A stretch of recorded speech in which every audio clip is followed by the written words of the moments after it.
लोकसभा चुनाव के समय से ही जेडीयू के पराभव की भविष्यवाणियां लोग करते रहे हैं। हालांकि चुनाव परिणाम से जेडीयू ने यह साबित कर दिया कि दिए का तेल अभी खत्म नहीं हुआ है।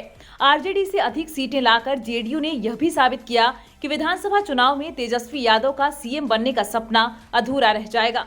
जेडीयू ने बीजेपी को भी साफ संदेश दे दिया कि उसे कम आंकना बीजेपी की भूल है। पर जेडीयू का यह जलवा कब तक रहेगा, यह दिख तो रहा है, पर किसी की समझ में नहीं आ रहा।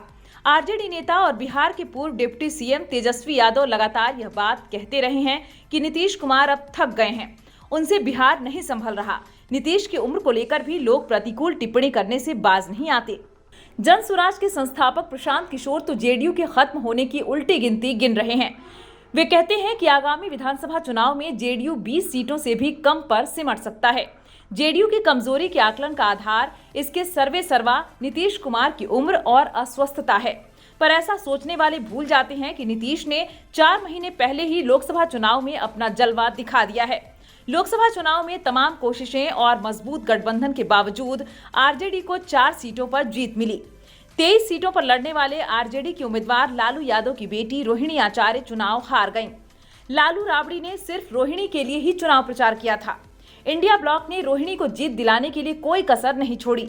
दूसरी ओर 16 सीटों पर लड़कर नीतीश कुमार की पार्टी जेडीयू ने 12 सीटें जीत लीं।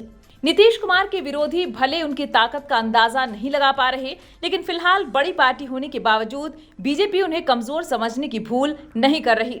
बीजेपी ने लोकसभा चुनाव में भले उन्हें 1 सीट कम देकर बड़ा भाई बनने की कोशिश की, लेकिन नीतीश ने उसे भी एहसास करा दिया कि जेडीयू बड़ा नहीं, लेकिन बीजेपी की बराबरी में तो खड़ा हो ही सकता है।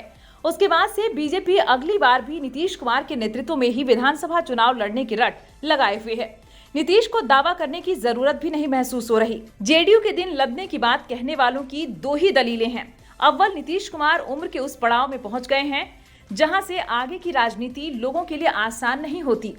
उम्र जनित अस्वस्थता भी है। दूसरा बड़ा कारण जेडीयू में सेकंड लाइन का न होना है। नीतीश ने सेकंड लाइन की कभी जरूरत ही महसूस नहीं की। कुछ चेहरे जेडीयू में सेकंड लाइन के आए भी तो उन्हें नीतीश ने ठिकाने लगा दिया। ऐसे लोगों में आरसीपी सिंह और प्रशांत किशोर के नाम लिए जा सकते हैं। ललन सिंह पार्टी में नीतीश के बरबस खड़ा हो सकते हैं, लेकिन अभी तक उन्हें पार्टी में ऐसा कोई रुतबा हासिल नहीं है। यही वजह है कि तेजस्वी और प्रशांत को लगता है कि 2025 तक जेडीयू नेता के अभाव में बिखर जाएगा।